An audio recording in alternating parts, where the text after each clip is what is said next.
Hello, welcome to Nirmala accountancy classes. मेरा नाम मिथिलेश सिंह है। आज का टॉपिक है एनपीओ में, नॉट फॉर प्रॉफिट ऑर्गेनाइजेशन में, capital and revenue receipts, capital and revenue payments and capital and revenue payments. हम लोगों ने कैपिटल एंड रेवेन्यू रिसिप्ट्स और कैपिटल एंड रेवेन्यू पेमेंट्स के बारे में पहले भी समझा है और देखा है। कई क्वेश्चन हम लोगों ने किए हैं, उसमें कैपिटल और रेवेन्यू रिसिप्ट को कैसे ट्रीट करते हैं। मैंने ये भी बताया है कि कैपिटल रेवेन्यू रिसिप्ट क्या है, लेकिन स्पेसिफिकली कैपिटल और रेवेन्यू रिसिप्ट एनपीओ के परिप्रेक्ष्य में और अन्य जो ऑर्गेनाइजेशंस हैं जो प्रॉफिट मेकिंग ऑर्गेनाइजेशन, उनके परिप्रेक्ष्य में क्या मतलब है, उसको एक बार थोड़ा सा समझ हम लोग लेते हैं, हम लोग बात कर लेते हैं, ताकि कोई हम लोग छोटी मोटी कोई भूल या गलती कोई भी क्वेश्चन बनाने में नहीं करें। उसी तरह कैपिटल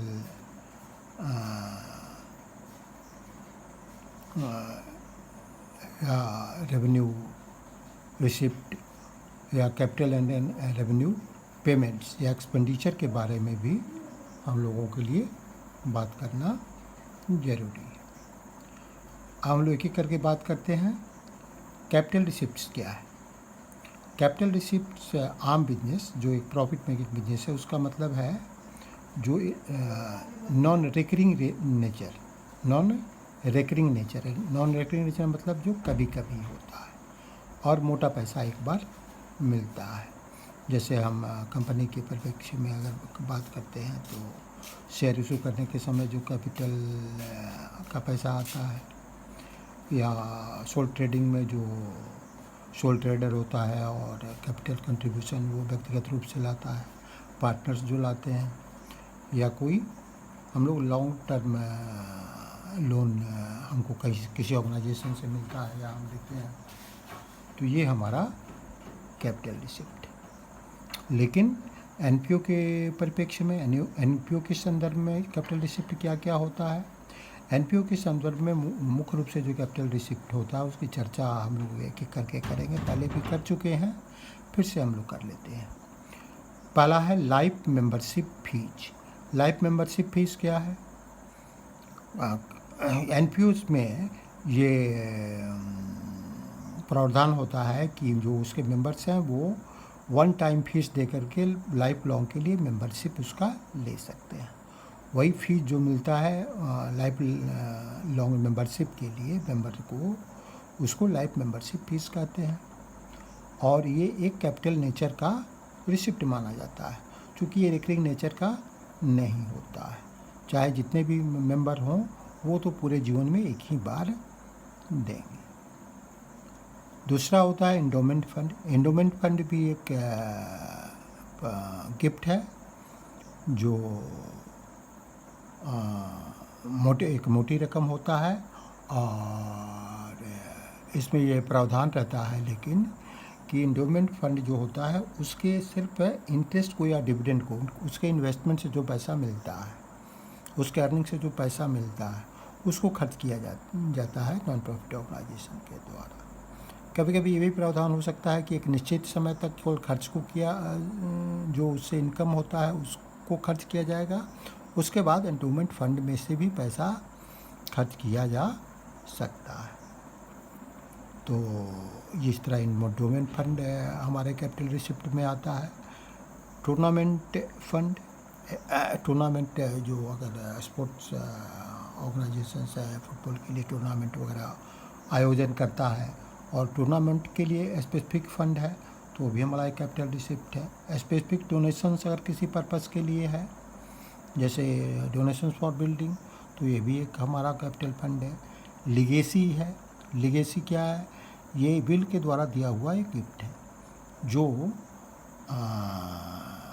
स्पेसिफिक पर्पस के लिए भी यूज हो सकता है या जनरली किसी भी पर्पस के लिए यूज किया जा सकता है, जैसा विल में प्रावधान है।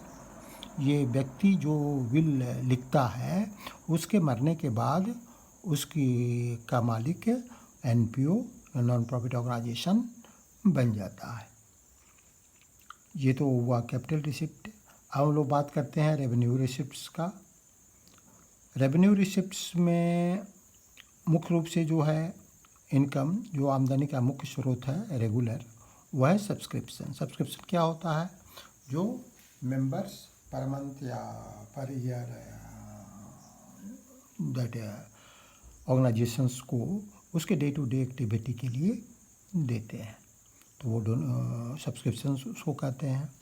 डोनेशन जनरल, डोनेशन भी जनरल किसी स्पेसिफिक पर्पस के लिए नहीं दिया गया है, तो ये भी एक रेवेन्यू रिसिप्ट माना जाता है।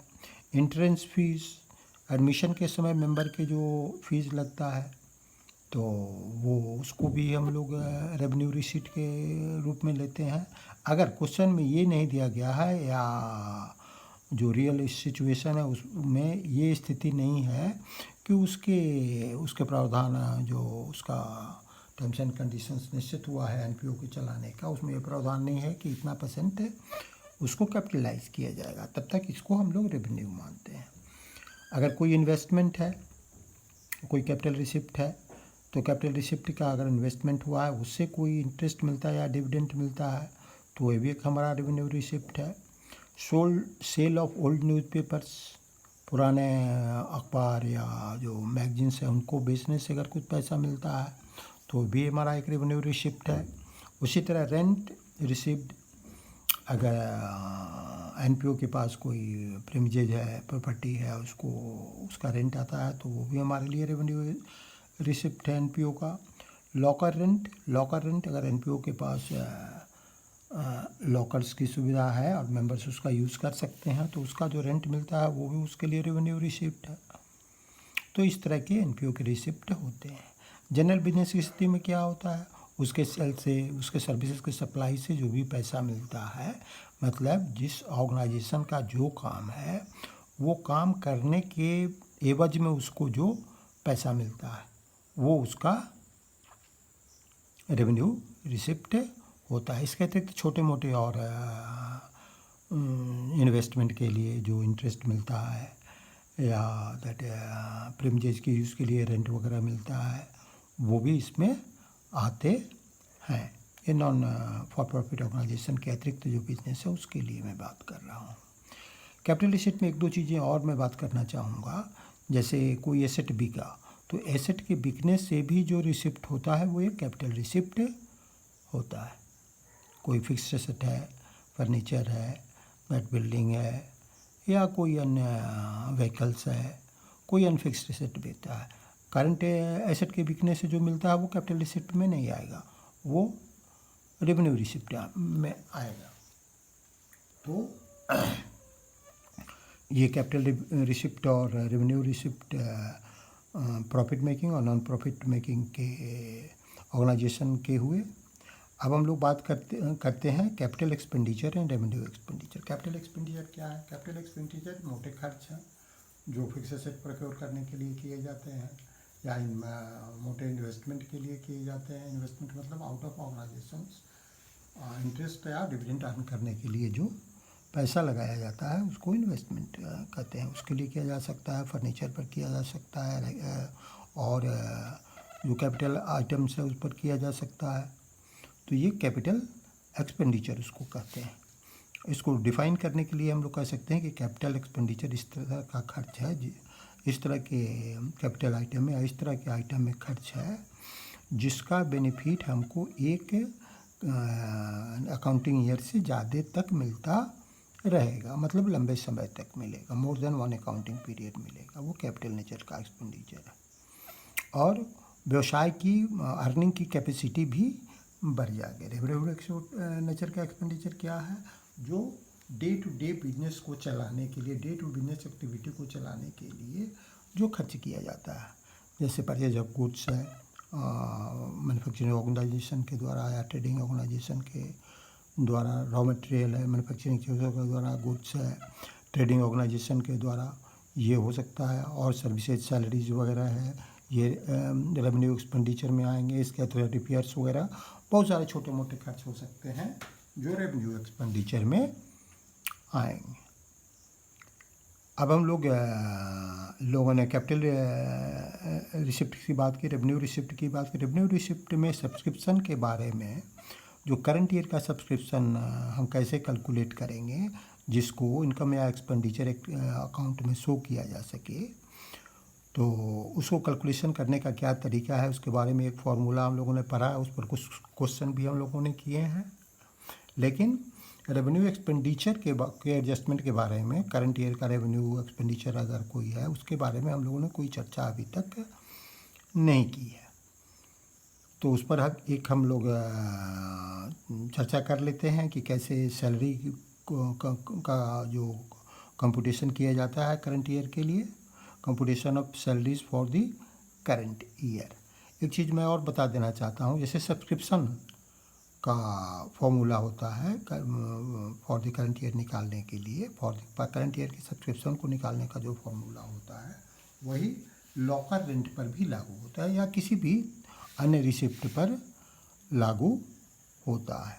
अगर उस तरह की उसमें इंफॉर्मेशन है, मतलब जो इनकम एक्सपेंडिचर अकाउंट है वो एक्रूअल बेसिस पर बनाया जाता है। तो एक्रूअल बेसिस पर जो अकाउंटिंग हम करते हैं तो हम पिछले साल के जो इनकम है उसको एक्सक्लूड करते हैं। अगले साल के लिए अगर हमने कोई इनकम मिल गया तो उसको भी एक्सक्लूड करते हैं। और उसी तरह एक्सपेंडिचर में भी अगर पिछले साल का कोई एक्सपेंडिचर है तो उसको भी हम लोग एक्सक्लूड करते हैं। और अगले साल के लिए, नेक्स्ट ईयर के लिए भी कोई एक्सपेंडिचर अगर हम करते हैं तो उसको भी एक्सक्लूड करते हैं, मतलब उसको हटा देते हैं। इस साल का कोई एक्सपेंडिचर है, अगर उसका अकाउंटिंग नहीं या उसका पेमेंट नहीं हुआ तो उसको भी इंक्लूड करते हैं। अगर इस साल का कोई एक्सपेंडिचर है और प्रीपेड है तो उसको भी इंक्लूड करते हैं। तो ये सब सारी चीज़ें हम लोग रेवेन्यू एक्सपेंडिचर में भी करते हैं, जैसे सब्सक्रिप्शन में हम लोगों ने किया था और हमें याद भी होगा। उसी तरह लॉकर रेंट के संबंध में भी करते हैं, चूँकि लॉकर रेंट एक इनकम है। अब हम लोग देखते हैं computation of salaries for the current year कैसे करते हैं। जो फार्मूला हम लोग सब्सक्रिप्शन के संबंध में लगाते हैं वही फार्मूला हम लोग सैलरी के लिए भी लगाते हैं, प्लस माइनस उसी तरह करते हैं एग्जैक्टली, कोई अंतर नहीं होता। लॉकर रेंट के लिए भी उसी तरह करेंगे, या और कोई एक्सपेंडिचर सैलरी के अतिरिक्त है और उस तरह की इन्फॉर्मेशन है, पिछले साल का भी दिया हुआ है, अगले साल के लिए भी दिया हुआ है। पिछले साल का प्रीपेड है, इस साल भी कुछ प्रीपेड हम लोग ने किया है, एडवांस पेमेंट किया है। पिछले साल में कुछ एडवांस पेमेंट इस साल के लिए किया गया है, तो उसके बारे में भी हम लोग एडजस्टमेंट करते हैं कैपिटल रिसिप्ट के ट्रांजेक्शन के संबंध में। अब सैलरी का हम लोग देखते हैं। सैलरी में सैलरी से पेड ड्यूरिंग द ईयर, इस साल कितना सैलरी के मद में हमने पेमेंट किया। कहने का मतलब ये है कि पेड ड्यूरिंग द ईयर मतलब इस साल कितना पेमेंट हुआ, ये इसमें जो पिछले साल की सैलरी है आउटस्टैंडिंग उसका भी पेमेंट इंक्लूड हो सकता है। अगले साल के लिए हमने अगर कुछ पैसा दिया है, मतलब नेक्स्ट ईयर के लिए, तो वो भी इसमें इंक्लूड हो सकता है। तो सबको हम लोग एडजस्ट करते हैं। कैसे एडजस्ट करते हैं? हम लोग सबसे पहले ऐड करते हैं outstanding salaries at the end of the year. इस साल करंट ईयर के अंत का जो आउटस्टैंडिंग सैलरी है, बकाया सैलरी है, जो हमको मिलना चाहिए लेकिन हमको देना चाहिए लेकिन हम लोगों ने अभी तक नहीं दिया है, तो हमारे लिए एक एक्सपेंस हो गया, ये हमारे लिए एक लायबिलिटी हो गई। तो इसको हम लोग अपने इस साल के एक्सपेंस में, जो सैलरी का एक्सपेंस है उसमें जोड़ देते हैं। उसी तरह प्रीपेड ऐड करते हैं, prepaid salaries at the beginning of the year. इस साल के शुरू में अगर प्रीपेड है कोई सैलरी, कहने का मतलब कि पिछले साल में ही, लास्ट ईयर में ही हमें इस साल का जो सैलरी मिल गया है तो वो भी तो इसी साल का एक्सपेंस है, तो इसको भी हम लोग इसमें ऐड कर लेते हैं। इसको ऐड कर लेते हैं। फिर करेंगे less outstanding salary of the previous year या लास्ट ईयर। तो आउटस्टैंडिंग सैलरी अगर प्रीवियस ईयर का है, इस साल हम लोगों ने पेमेंट किया है, तो है खर्चा तो पिछले साल का, लेकिन पेमेंट हमने इस साल किया, तो इस साल खर्चे से इसको हम लोग हटाएंगे, इसको एक्सक्लूड करेंगे, तो इसके लिए इसको लेस कर देते हैं। उसी तरह less prepaid salaries at the end of the year, इस साल के अंत में कुछ ऐसे अमाउंट का पेमेंट हम लोगों ने कर दिया है सैलरी के मद में, जो अगले साल का सैलरी है, मतलब 1920 में हम लोगों ने 2021 के लिए सैलरी का पेमेंट कर दिया, तो इसको भी एक्सक्लूड करना पड़ेगा, क्योंकि इस साल के सैलरी एक्सपेंस में नहीं आएगा, तो इसलिए इसको भी माइनस कर देते हैं। फिर जो हम लोग को कैलकुलेट करके आता है, वो हमारा सैलरी फॉर करंट ईयर होता है, या वही सैलरी होता है जिसको हम लोग to be debited to I&E account, income and expenditure, इतना ही salary income and expenditure account में डेबिट किया जाता है, एक्सपेंडिचर साइड में लिखा जाता है। अब हम लोग क्वेश्चन देख लेते हैं, स्पष्ट हो जाएगा। In 2019-20 the actual salaries paid amounted to ₹10,200। हम लोग ध्यान से पढ़ेंगे ताकि अगले पेज पर हमने आंसर किया है तो हमको याद रहे, फिर भी मैं रेफरेंस ले लूँगा। Ascertain the amount chargeable to income and expenditure account for the year ending 31st March 2020 from the following: particulars rupees, prepaid salaries on 31/3/19, मतलब 31/3/19 पिछले साल जो 31/3/19 है, उस दिन तक 1920 के सैलरी के मद में इतना पैसा हमको मिल रहा है, तो ये तो ऐड करेंगे।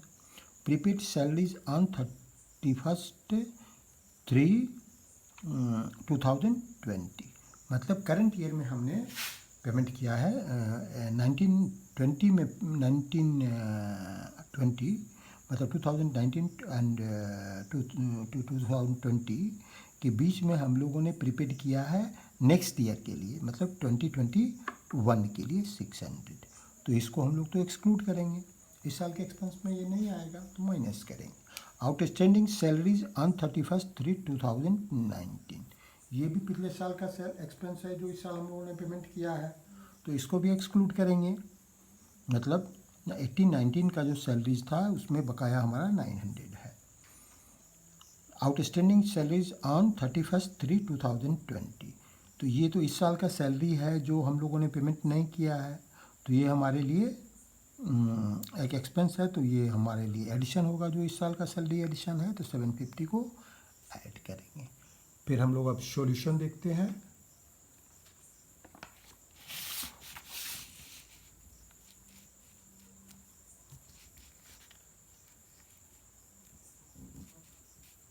सॉल्यूशन में हम लोग पार्टिकुलर्स यहाँ हम लोगों ने लिखा है, रुपीज़ लिखा है। Total salary paid in 2019-20, question में हमको पता है, दिया हुआ है 1920 में कितना पेमेंट हुआ है, ये यहाँ दिया हुआ है 10,200 हम लोगों ने लिखा, ऐड किया आउटस्टैंडिंग सैलरीज ऑन 31/3/2020, मतलब 2019 टू 2020 तक हमारा जो सैलरी का बकाया है वो है 750, ये यहाँ दिया हुआ है 750, यहाँ से हम लोगों ने लिया, इसको ऐड करेंगे फिर प्रीपेड सैलरी ऑन 31/3/2019, मतलब 2018-19 में जो पैसा हमको 1920 का मिल गया था वो भी तो इसी साल का एक्सपेंस है, तो उसको भी हम लोग ऐड कर लेंगे। ये फिर टोटल करेंगे तो आएगा 12,150।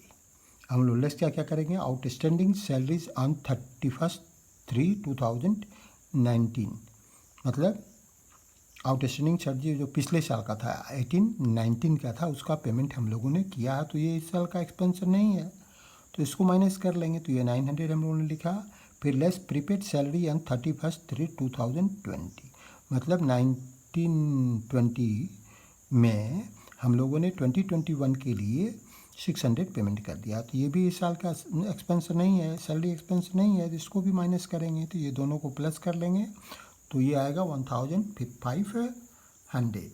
फिर इसमें से ये दोनों 1500 को माइनस करेंगे तो वाई नेट आएगा 10,650।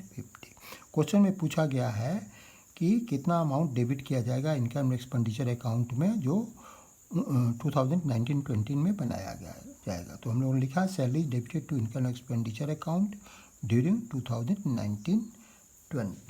क्वेश्चन में ये लिखा गया है, हम लोग यहाँ वेरीफाई कर सकते हैं। Ascertain the amount chargeable to income expenditure account for the year ending 31st March 2020। अब हम लोग नेक्स्ट क्वेश्चन देखते हैं। एक नेक्स्ट क्वेश्चन देख लेते हैं। ये रेंट के संबंध में है, ये एक इनकम है। How will you deal with the following items while preparing the income and expenditure account of a club for the year ending 31st December 2019। ये कैलेंडर ईयर है, कैलेंडर ईयर जनवरी में शुरू होता है और मार्च में दिसंबर में एंड होता है, तो कैलेंडर ईयर है। पार्टिकुलर से लॉकर्स रेंट आउटस्टैंडिंग जो बकाया है, तो year and 31st of December को होगा, तो 2018 31st ऑफ दिसंबर को कितना बाकी है 400। उसे 2019 दिसंबर 31st में बाकी है 500। उसी तरह एडवांस लॉकर्स रेंट कितना पेमेंट हुआ है 2018 दिसंबर एंड में तक पेमेंट हुआ है 600 और 2019 दिसंबर एंड तक पेमेंट जो एडवांस पेमेंट हमको मिला है रिकॉरेंट वो 300। यहाँ आउटस्टैंडिंग हमारा रिकॉरेंट बकाया है, एक इनकम है बकाया है और ये भी एक इनकम है बकाया है। ये इनकम हमको एडवांस में मिला है, ये भी इनकम एडवांस में मिला है। Lockers rent receive during the year ₹9,500। ये भी इंफॉर्मेशन हमारे पास है कि इस साल लॉकर रेंट के मद में हमको इतना पैसा मिला है 9,500।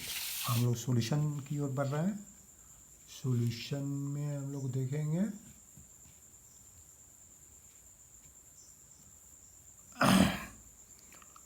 हम लोग पिछले साल का बैलेंस शीट बनाएंगे। क्यों बनाएंगे, क्वेश्चन में तो नहीं लिखा हुआ, लेकिन क्वेश्चन में एक लैंग्वेज है कि how you will deal with the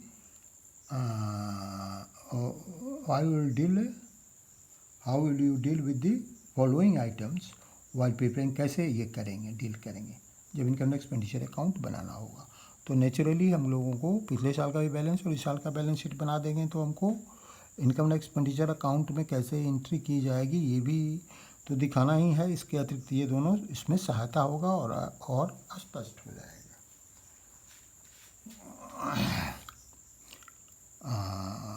अगर हम लोग नहीं भी बनाना चाहें तो बहुत ये नहीं है, हमारे मार्क्स नहीं काटे जाएंगे, केवल इनकम एक्सपेंडिचर अकाउंट भी बना सकते हैं। हमने यहाँ तीनों चीज़ बना दिया है। तो पहले बैलेंस शीट पिछले साल का जो बनाया है, balance sheet as at 31st December 2019 liabilities है, एसेट्स है, रुपीज़ दोनों साइड है।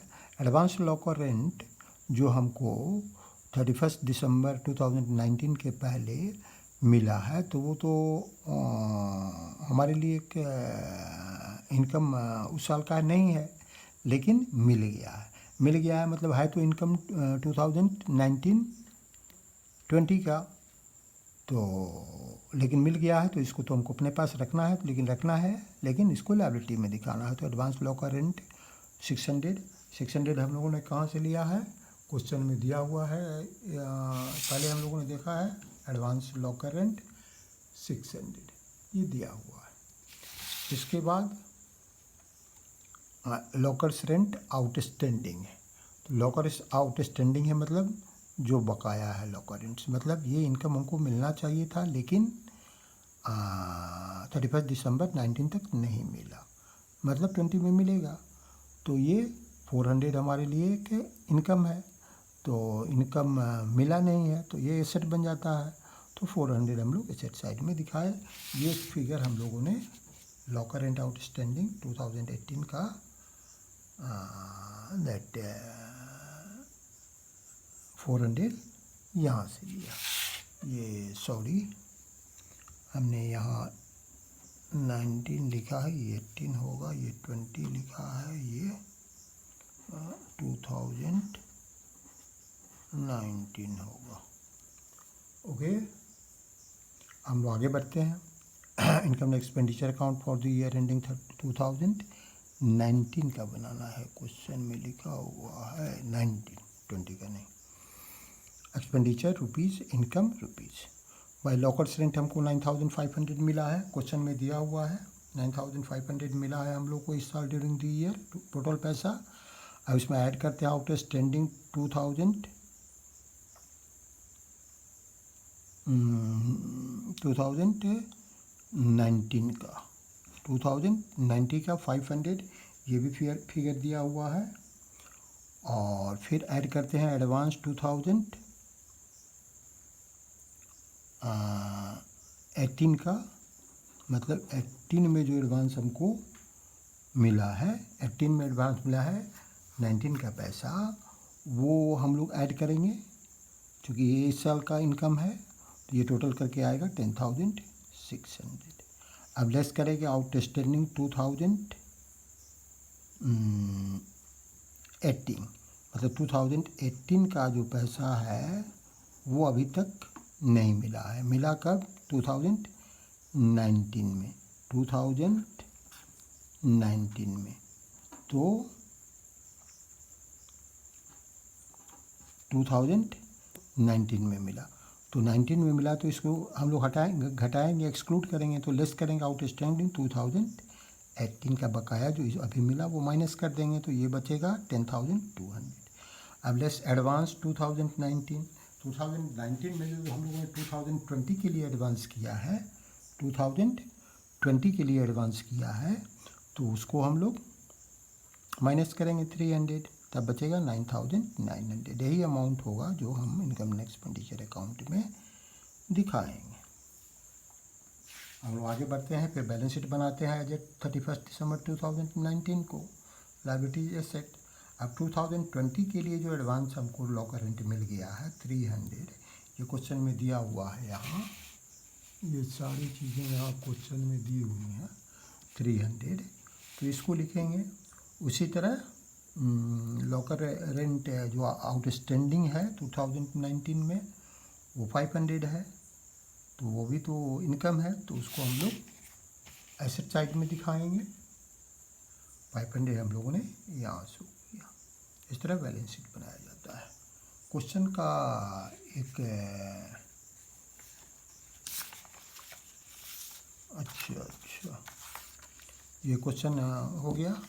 हम लोग आगे बढ़ेंगे, तो एक अन्य क्वेश्चन करते हैं।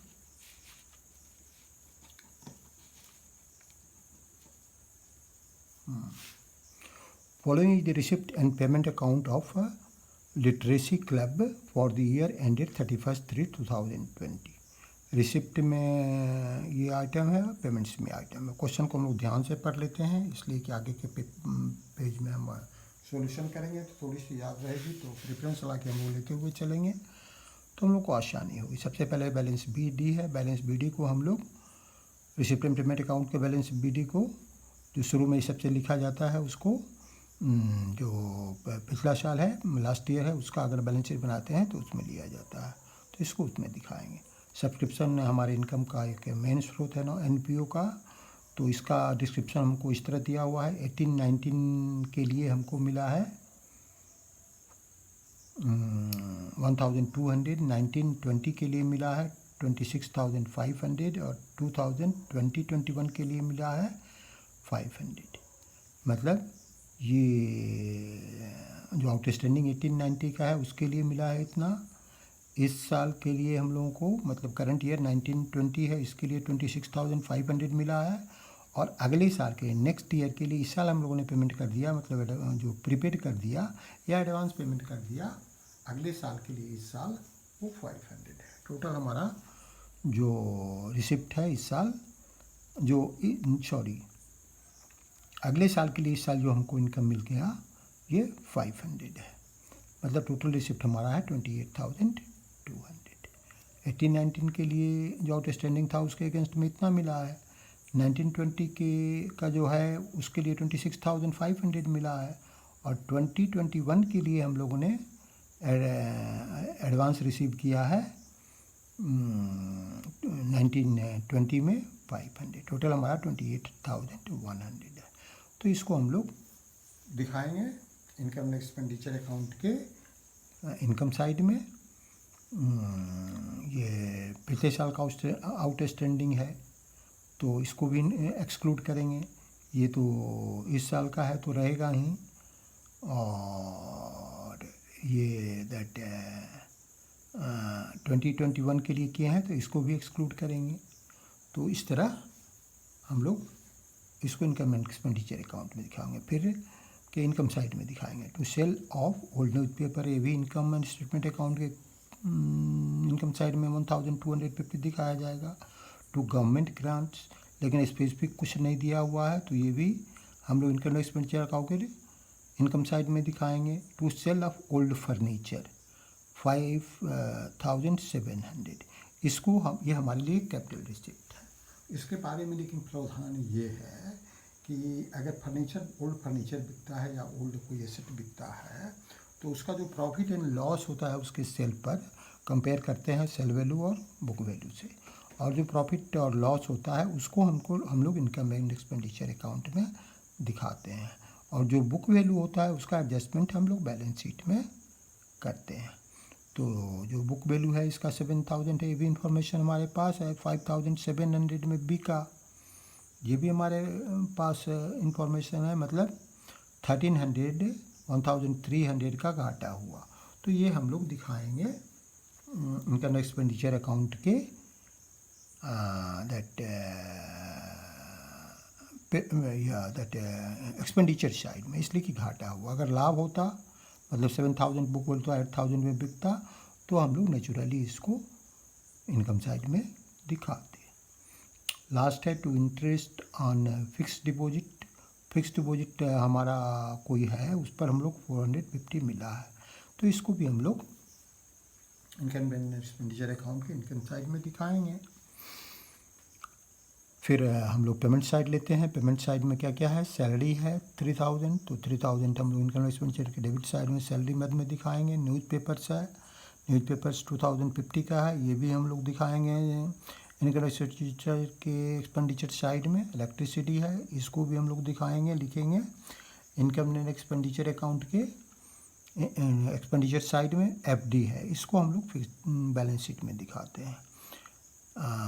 लेकिन और इन्फॉर्मेशन हमारे पास ऑन 1/7/2019 को एफडी हुआ है, और हमारा एंड कर रहा है मार्च 31 को, मतलब 9 मंथ के लिए इस पर इंटरेस्ट मिलेगा कितने के रेट से, 9% के रेट से पर एनम के हिसाब से। तो ये हमारा बैलेंस शीट में दिखाया जाएगा। 20,000 बुक्स हमारा परचेज किया गया है 10,600, अभी एक कैपिटल आइटम है तो इसको बैलेंस शीट में दिखाएंगे। रेंट है, ये हमको पेमेंट हम लोगों ने किया है 6,800, तो इसको भी हम लोग इनकम एक्सपेंडिचर के एक्सपेंडिचर साइड में दिखाएंगे। फर्नीचर को हम लोग बैलेंस शीट में दिखाएंगे 10,500, ये दोनों आइटम एडिशन होगा अगर पुराना बैलेंस हमारे पास इन दोनों एसेट्स के हैं। फिर बैलेंस सीडी है रिसिप्ट एंड पेमेंट अकाउंट का, तो ये 11,200, इसको जो करंट ये है उसका बैलेंस शीट बनाएंगे तो उसमें कैश बैलेंस का में इस अमाउंट को 11,200 को दिखाएंगे। अब हम लोग कुछ एडिशनल इन्फॉर्मेशन है, मतलब एडजस्टमेंट एंट्रीज है, उनको देख लेते हैं। Subscription outstanding as on 31/3/2019 were ₹2,000, मतलब 1890 का सब्सक्रिप्शन जो था, पिछले साल का जो सब्सक्रिप्शन था उसका बकाया राशि है 2,000, तो लेकिन इसमें से मिला है हमको 1,200, मतलब 8,000 स्टिल आउटस्टैंडिंग है 1920 में। एंड ऑन 31/3/2020 ₹2,500, मतलब 2,500 जो आउटस्टैंडिंग हमारा सब्सक्रिप्शन है वो है। लेकिन इसमें इंक्लूड क्या है, ये 800 जो बकाया है स्टिल वो भी इंक्लूड है, मतलब इस साल का हुआ 1,700, 2,500 माइनस 800 यहाँ से लिया, जो हम लोगों ने निकाला था 2,000 में से 1,200 माइनस करने के बाद इसको हम लोगों ने यहाँ किया है। टोटल सब्सक्रिप्शंस आउटस्टैंडिंग ऑफ 1920 25,000 है, less still outstanding of 1819, 2000 minus 1200, 800, outstanding of 2019-20, 1700।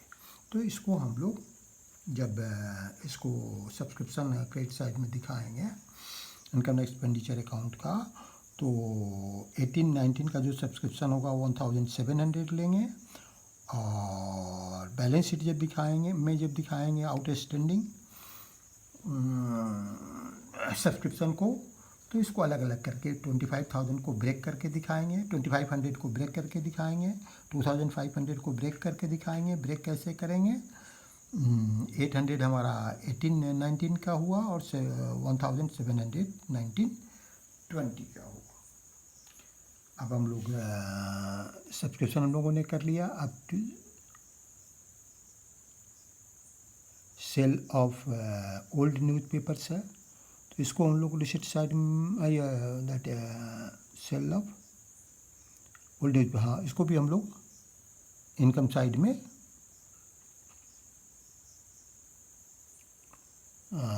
दिखाएंगे।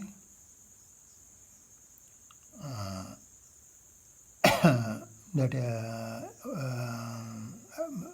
इनकम एक्सपेंडिचर अकाउंट के। उसके बाद है गवर्नमेंट ग्रांट्स, ये भी चूँकि कोई स्पेसिफिक नहीं है तो इसको भी हम लोग इनकम साइड में दिखाएंगे। सेल ऑफ ओल्ड फर्नीचर, तो इसका जो है ट्रीटमेंट ये हम लोगों ने पहले ही कर लिया है डेबिट साइड में, मतलब एक्सपेंडिचर साइड में, इसलिए कि इसका जो सेल वैल्यू है वो उसके बुक वैल्यू से कम है।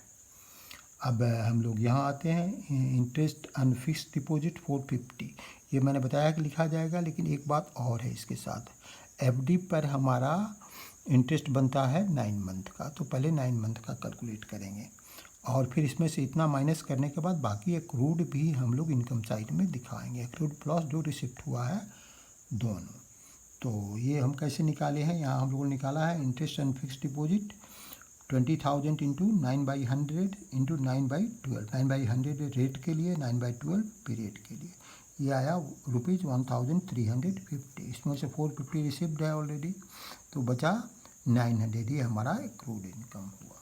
तो इसको हम लोग दिखाएंगे recipient that income expenditure account के इनकम साइड में।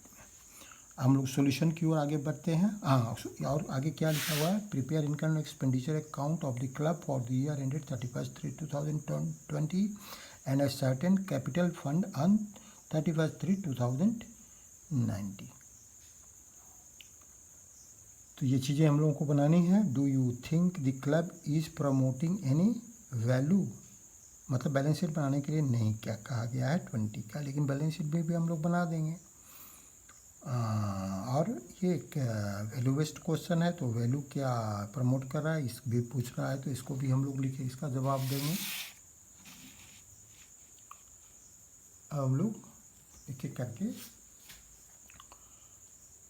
बैलेंस शीट देख रहे हैं पिछले साल का बैलेंस शीट है, बैलेंस शीट एज एट 31 मार्च 2019। कैश हमको पता है, हमारे रिसिप्टेंट पेमेंट कैश बैक का ओपनिंग बैलेंस है 19,550। फर्नीचर हमारा पिछले साल का भी पता है, द क्लब ओन्ड, यहाँ एक और इंफॉर्मेशन है, the club owned furniture of ₹15,000 and books ₹7,000 on 1/4/2019, मतलब ओपनिंग बैलेंस है फर्नीचर का 15,000 और बुक्स का 7,000। तो ये हम लोग लेंगे बैलेंस शीट में पुराने वाले, मतलब 19 का जो बैलेंस शीट बनेगा उसको उसमें, और हम लिखेंगे यहाँ फर्नीचर का वैल्यू 15,000, बुक्स का वैल्यू 7,000, और सब्सक्रिप्शन आउटस्टैंडिंग हम लोगों ने देखा था, क्वेश्चन में लिखा हुआ है 18-19 का 2,000, तो ये 2,000 लेंगे। तो हमको उस समय के एडवांस के बारे में पता नहीं है, 18-19 में क्या एडवांस हुआ उसके बारे में इंफॉर्मेशन नहीं है, तो इसमें ये नहीं आएगा। तो हम लोग और आइटम कोई आने वाला नहीं है तो इसका बैलेंसिंग कर देंगे। बैलेंसिंग करने के लिए हमको टोटल करना पड़ेगा, तो ये टोटल करेंगे तो 43,550 आएगा, वही 43,550 यहाँ आएगा, और यही फिगर 43,550 यहाँ लिखेंगे। ये बैलेंसिंग फिगर, और ये हमारा कैपिटल फंड पिछले साल का, मतलब 31 मार्च 19 का ये हमारा कैपिटल फंड होगा। अब हम लोग इनकम एक्सपेंडिचर की ओर आगे बढ़ते हैं। Income expenditure account for the year ended 31 March 2020। Expenditure है रुपीज़ है, इनकम है रुपीज़। तो सबसे पहले हम लोग पेमेंट साइड ही लेते हैं। पेमेंट साइड में सैलरी 3000 है, 3000 हम लोगों ने लिखा है। ऐड किया हम लोगों ने आउटस्टैंडिंग, हमारे इन्फॉर्मेशन में दिया हुआ है क्वेश्चन में। On 31/3/2020, salary outstanding was ₹600 and rent outstanding was ₹1200। तो ये दोनों को हम लोग इंक्लूड करेंगे सैलरी और रेंट एक्सपेंस में। तो हम लोगों ने इसको 6 इंक्लूड करेंगे, तो ये 600 इंक्लूड कर लिया तो 3600 आया। न्यूज़पेपर हमारे पास जो पेमेंट हुआ उसके लिए 2050 है, तो ये 2050 लिखा हम लोगों ने। टू इलेक्ट्रिसिटी 1000 है, तो 1000 यहाँ लिखा। टू रेंट 6800 है,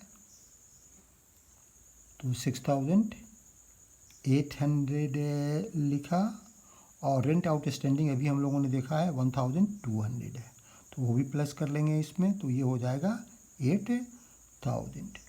एफडी है ऑन 1/7/2090 को एफडी किया गया है और 9% इंटरेस्ट है पर एनम। तो ये हम उसको बैलेंस शीट में दिखाएंगे, लेकिन एफडी पर जो इनकम है, एक्रूड इनकम होगा, उसको हम लोगों ने ऑलरेडी दिखा दिया है। कैसे ट्रीटमेंट है वो भी हम लोगों ने वो हम लोग देखेंगे जब रिसिप्ट साइड बात करेंगे तब।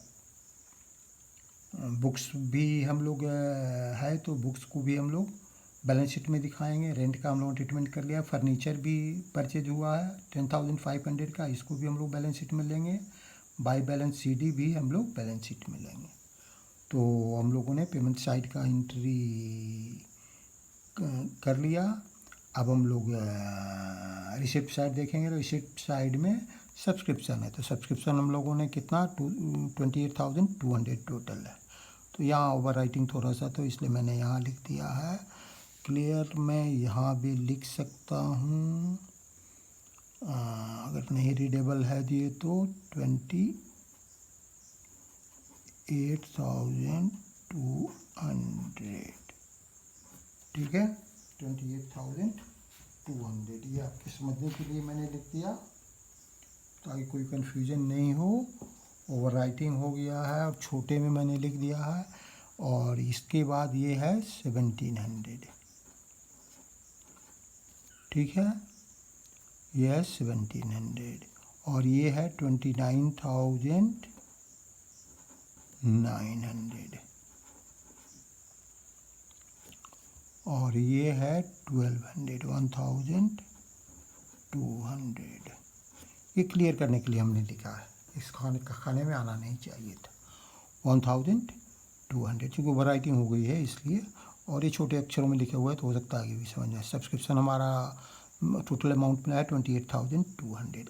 एट आउटस्टैंडिंग 1920 का जो है वो है 1,700। कैसे आया है ये हम लोगों ने अभी कैलकुलेट करके देखा है, तो ये यहाँ से फिगर हमने लिया है 1,700 जो यहाँ आया है, 1,700 यहाँ आया है, ये फिगर लिया है हम लोगों ने। फिर हम लोग आगे बढ़ते हैं, उसके बाद लेस करते हैं, ये दोनों को जोड़ लेंगे तो ये आएगा 29,900। फिर लेस करते हैं आउटस्टैंडिंग 1819 का आउटस्टैंडिंग है, तो वो इस साल हम लोगों ने पेमेंट किया तो इसको लेस करेंगे, तो ये लेस किया हम लोगों ने 1,200। उसी तरह एडवांस जो हम लोगों ने 2020-21 के लिए रिसीव कर लिया है अभी, तो उसको भी एक्सक्लूड करेंगे, वो है 500।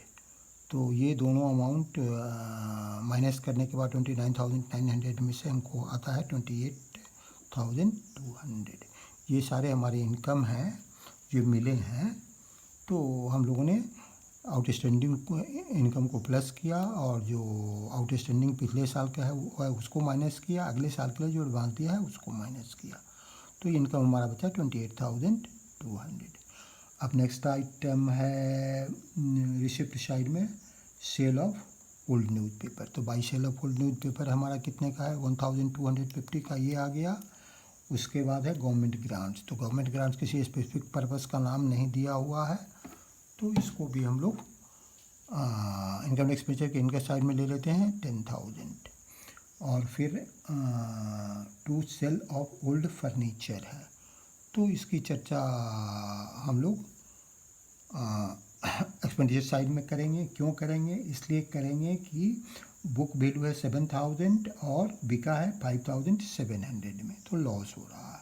अगर 8,000 में बिकता तो हम इसी साइड में करते, इनकम साइड में।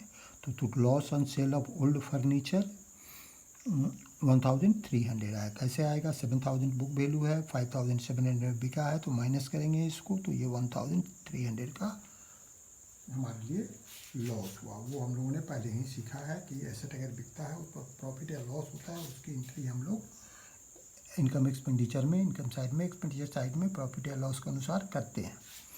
लेकिन जो बुक वैल्यू है वो उसका इफ़ेक्ट हम लोग उस पार्टिकुलर एसेट के साथ बैलेंस शीट में करते हैं। तो यहाँ 1,300 हो गया। नेक्स्ट इन्फॉर्मेशन है हमारे पास इंटरेस्ट ऑन फिक्स्ड डिपॉजिट। तो फिक्स्ड डिपॉजिट का इंटरेस्ट का हम लोगों ने यहाँ ट्रीटमेंट किया है। इंटरेस्ट ऑन FD 450 हमको मिल गया है और एक्रूड 900 है। एक एक्रूड कैसे है ये पहले हम लोगों ने अभी बात की थी। यहाँ 900 एक्रूड इनकम आया था, तो यहाँ से हम लोगों ने लिया है। ये 900 हो गया, दोनों प्लस करके 1,350 आया। अब हम लोग डेबिट और क्रेडिट दोनों का टोटल करते हैं। जो साइड अधिक है उसको लिखते हैं। तो क्रेडिट इनकम साइड ज़्यादा है 40,800 हम लोगों ने यहाँ लिखा। तो बैलेंसिंग फिगर आएगा 24,850। ये क्या हुआ? ये सरप्लस हुआ, excess of income over expenditure. ये हमारे अगले बैलेंस शीट में जाएगा, कैपिटल फंड पिछले कैपिटल फंड के साथ जुड़ जाएगा। अब इस साल का बैलेंस शीट हम लोग बनाते हैं करंट ईयर का। Balance sheet as on 31 March 2020। Liabilities asset rupees. सबसे पहले एसेट साइड हम लोग लेते हैं। तो सबसे पहले तो कैश बैलेंस कहाँ से? पिछले साल का, इस साल का जो रिसीट पेमेंट अकाउंट का जो क्लोजिंग बैलेंस है, बैलेंस CD 11,200, वो हम लोगों ने लिया। इसके बाद हम लोगों ने लिया फिक्स डिपॉजिट, हमारे रिसिप्ट एंड पेमेंट अमाउंट में 20,000 है, तो ये 20,000 लिया। इसके बाद हम लोगों ने लिया सब्सक्रिप्शन आउटस्टैंडिंग। तो सब्सक्रिप्शन आउटस्टैंडिंग कितना है? टोटल सब्सक्रिप्शन आउटस्टैंडिंग 31/3/2020 को 2,500 है। तो आउटर कॉलम में तो ये अमाउंट रहेगा, लेकिन यहाँ हम डिटेल कर देते हैं कि ये कब कब का है, क्योंकि ये मात्र 1920 का नहीं है। इसमें 2018-19 का 2000 माइनस 1,200 मतलब 800 मिला हुआ है, और बैलेंसिंग फिगर हमारा बचता है 1,700। तो ये 1,700 हमारा 1920 का है। यहाँ भी कैलकुलेट करके हम लोगों ने देखा था पहले भी, और यहाँ भी हम लोग इस तरह कर सकते हैं। तो ये टोटल हमारा 2,500 आएगा। एक्रूड इंटरेस्ट हमारा कितना है? दैट 900। तो ये यहाँ आएगा, पूरा इनकम नहीं आएगा, इसलिए कितना तो हम लोगों को मिल गया है। एक्रूड बचा, जो नहीं मिला है वही एसेट साइड में आता है, तो वो 900 आया। इसके बाद बुक्स का वैल्यू, तो बुक्स का हमारा ओपनिंग वैल्यू 7,000 है, तो ये 7,000 हम लोगों ने लिखा। इस साल परचेज किया है, रिसीट पेमेंट में दिया हुआ है 10,600, तो ये 10,600 लिखा। टोटल हुआ 17,600। उसी तरह फर्नीचर, पिछले साल का ओपनिंग बैलेंस है, इस साल का ओपनिंग बैलेंस हमारा 15,000, तो ये 15,000 आएगा। और इस साल परचेज किया है 10,500 का, तो इसको प्लस करेंगे, माइनस करेंगे कि 7,000 बुक वैल्यू का हमारा फर्नीचर बिक भी गया, तो इसको माइनस कर लेंगे। नेट आएगा 18,500 का फर्नीचर अभी हमारे पास है, अभी एज एन 31 मार्च 2020। तो ये हम लोगों ने एसेट साइड में एंट्री की। फिर लायबिलिटी साइड में क्या क्या आएगा? सैलरी आउटस्टैंडिंग हमारा है 600 का, क्वेश्चन में दिया गया है तो ये 600 लिखेंगे। रेंट आउटस्टैंडिंग क्वेश्चन में दिया गया है 1200, तो रेंट आउटस्टैंडिंग लिखेंगे। एडवांस सब्सक्रिप्शन 2021 के लिए हम लोगों ने 500 क्वेश्चन में लिखा गया है, तो रिसिप्ट एंड पेमेंट में तो ये लिखेंगे। कैपिटल फंड हमारा ओपनिंग बैलेंस 43,550 है, यहाँ जो दिया हुआ है ये लिखेंगे और प्लस करेंगे सरप्लस को, तो सरप्लस हमारा 24,850 यहाँ हम लोगों ने कैलकुलेट किया है, तो ये करेंगे। ये टोटल करके 68,400 आएगा। फिर इसका हम लोग टोटल करते हैं तो 70,700 आएगा। इधर भी 70,700 आएगा। 17,700 यहाँ, 70,700 यहाँ आएगा। तो इस तरह हमारा बैलेंस शीट कंप्लीट हुआ। क्वेश्चन का एक सेकंड पार्ट भी है, वो हम लोग देख लेते हैं उसको कैसे किया गया है। बी पार्ट है, do you think the club is promoting any value? Yes, the club is promoting literacy which promotes right to education act 2009 and following gap, और गैप को फॉलो कर रहा है। जनरली एग्री अकाउंटिंग प्रिंसिपल को, मतलब एक नियम के अनुसार अपने बुक्स ऑफ अकाउंट्स को रख रहा है, तो which is an ethical value, therefore it is promoting ethical value also. Means the club is promoting literacy which is right to education का जो वैल्यू है, सबको शिक्षा का अधिकार है, उसका जो वैल्यू है उसको प्रमोट कर रहा है, इथिकल वैल्यू को प्रमोट कर रहा है। तो सोशल वैल्यू और इथिकल वैल्यू को प्रमोट कर रहा है। Thank you, see you again.